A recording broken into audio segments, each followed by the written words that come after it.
Hola a todos, en este video te mostraré cómo modelar de forma rápida y precisa una cobertura por extrusión en Revit.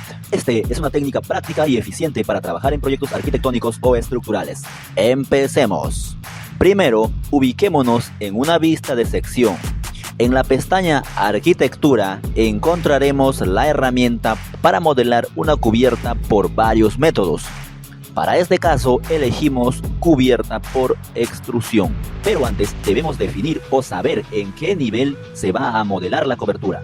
Una forma de hacer esto es seleccionar este muro y ver la restricción superior del mismo. Como vemos, este llega hasta el nivel 2. Entonces volvemos a cubierta por extrusión y ubicaremos el nivel 2 como el nivel de colocación o el nivel de referencia de nuestra cobertura. Desde la barra de propiedades, en editar tipo, asegúrate de ajustar las propiedades como materiales y grosor de tu cubierta.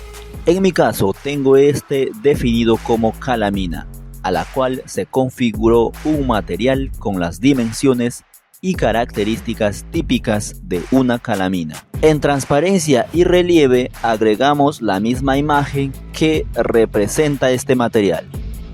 Una vez configurado las propiedades de la cobertura, con una línea vamos a dibujar el perfil de la cobertura. También podemos hacerlo con esta opción de seleccionar líneas. Vamos a ajustar esto a 2.70 y luego check verde para finalizar el modo de edición. Una vez creada, con la tecla de dirección puedes ajustar la cobertura moviéndola hacia arriba. En la vista 3D puedes ajustar la longitud que va a cubrir el techo de cubierta.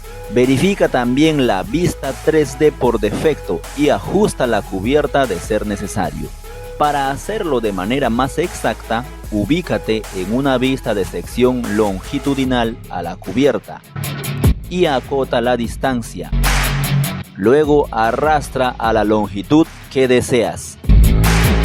Finalmente, si nos ubicamos en la vista de sección transversal donde creamos la cubierta, podremos editar y modificar el perfil si lo deseamos. Y listo, ahora tienes modelada una cobertura por extrusión en Revit de manera rápida y eficiente. Este método te ahorrará tiempo y facilitará la edición en tus proyectos. Si este video te fue útil, no olvides suscribirte y compartirlo. Nos vemos en el próximo video. ¡Salud!